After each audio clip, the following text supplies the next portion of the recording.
I'd like to thank you for joining us today. It's Mother's Day. What a wonderful day of the year. We all are excited about celebrating our mothers, our wives that are the mothers to our children.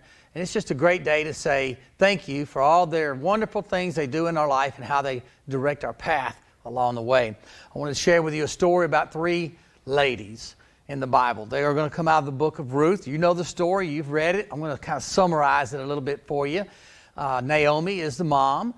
She has two sons, and she's married to a man that dies, and her sons, they are married, and they die. And so now Naomi has two daughter-in-laws. One of them's name is Ruth.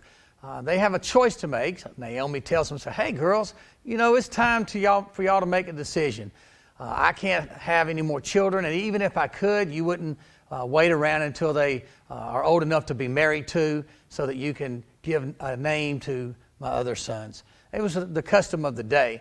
And so she told them, y'all go back to your hometowns here in Moab. Just find you a new husband, go back to your parents' home until that happens.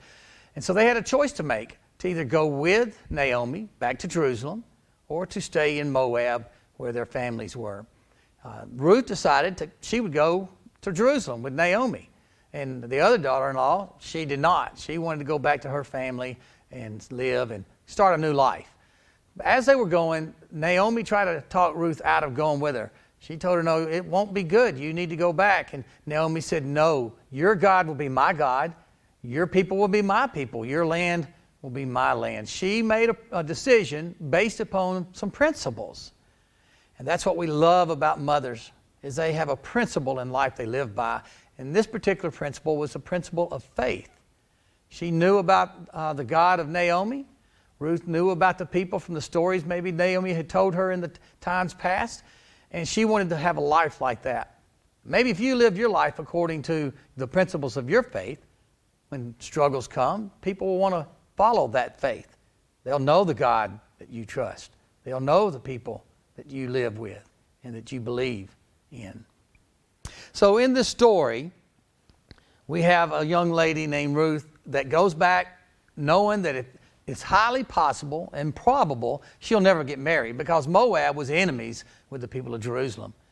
And yet here she was going to be right in the middle of it. And so she had to work as a lady who's kind of like the very, very poorest of all people. She would go into the fields and she would glean from what was left over from the harvesters.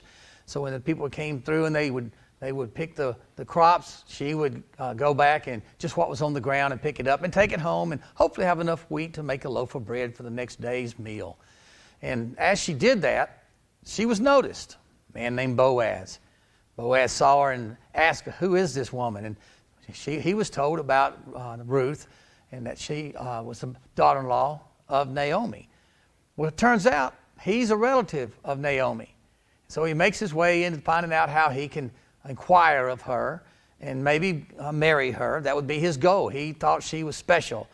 Just tell by the way she carried herself, by the hard work she had. And moms today, they are the same way. Moms work hard. They make food in the family. Some of us guys, if we had to make food, we would not be as robust, if you will. We would be a little bit over the underline, I guess you could say. A little thinner than we should be because we don't cook like moms do. There's nothing like moms cooking. And so we also find out that moms do some other things. They make sure that we are prepared for the day. We have our clothes ready. They're clean and they look good. We have a good haircut. That's a big deal today with all of our coronavirus stuff going around. May 6th, we were able to get back into the salons or into the barbershops and have our hairs cut. And that's a great thing. But in those days, the moms had to make sure everything was just right, the home, and they had to go out and make sure the food was provided. And so that's what Naomi was doing and teaching Ruth. Naomi was getting older and couldn't do all the things that she once did, so Ruth would take care of her as well. So what happens? We're going to look at the book of Ruth, chapter 4 and verse 13, and we're going to find out kind of the end of this story, where it goes. And so here's what my Bible says. So Boaz took Ruth, and she became his wife. Then he went to her, and the Lord enabled her to conceive. And she gave birth to a son. I find that fascinating because if we read the scriptures, we find out who this son was. His name was Obed. Obed was a man that had another son, his son turned out to be a man named Jesse. And we know Jesse in the Bible to be the father of King David. Now, how did Ruth fit into this? She is in the genealogy of our Savior Jesus Christ. This is very fascinating to me because she built her life on the principles of faith, and she was rewarded.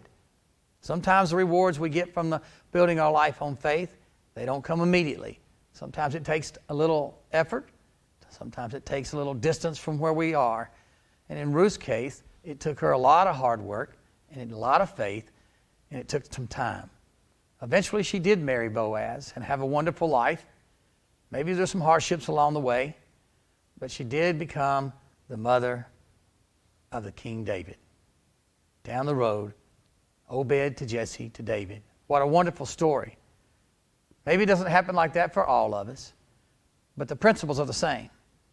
We have wonderful mothers who do things, who love us despite the things we don't need to be doing that we often do.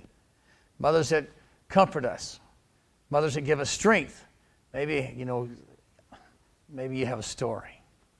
I can remember my mom when I would do some things in school I wasn't supposed to. In the third grade, I remember shooting spitballs.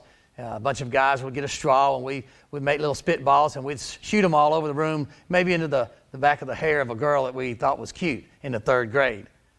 But on this one particular day, I had not been doing it. Probably wish I had been, but another guy shot a spitball, and it went up to my teacher's desk.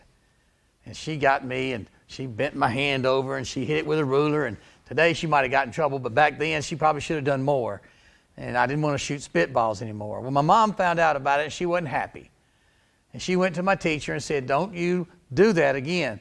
If he does something that he is not supposed to be doing, you bend him over and you whip him where the Lord put the good extra padding at."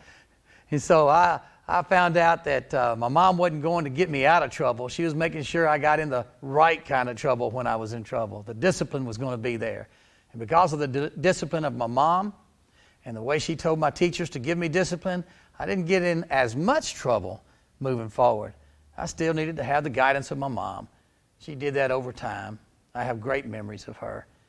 If it's Mother's Day today in your house, and I'm sure it is, I want to encourage you to thank your moms for the discipline she gave you, for the wonderful things she did, like putting breakfast on the table, cooking for you. And if you didn't have a mom, or you're not able to say that you have children, that doesn't mean that you're not a mom. One of the neat things about loving other people's children is you can be a mother to them. You can teach them in Sunday school. You can give them guidance along the way. Even if they're not your children, you can give them motherly advice. Some people don't have moms as good as others because of one reason or another, and that's not their fault. So love children, even if you don't have any, and be a mother to the motherless. It's a wonderful feeling. I'm grateful today that you are here. And my hope today is that you will remember with fondness your parents, your mom especially on this Mother's Day. You'll remember people like Ruth in the Bible and Naomi. And there's other people, Hannah, who had a wonderful opportunity to have a child named Samuel. And that story is wonderful, just a great story. I'd encourage you to go back and read that in the Bible. Find out the things that some mothers that struggled had to go through are much like our own. May you not have to struggle all your life, but may you call on the Lord and hear Him answer you, because the principles of your faith make you a stronger person that relies on Jesus and not on ourselves. Happy Mother's Day. God bless you. Go in peace.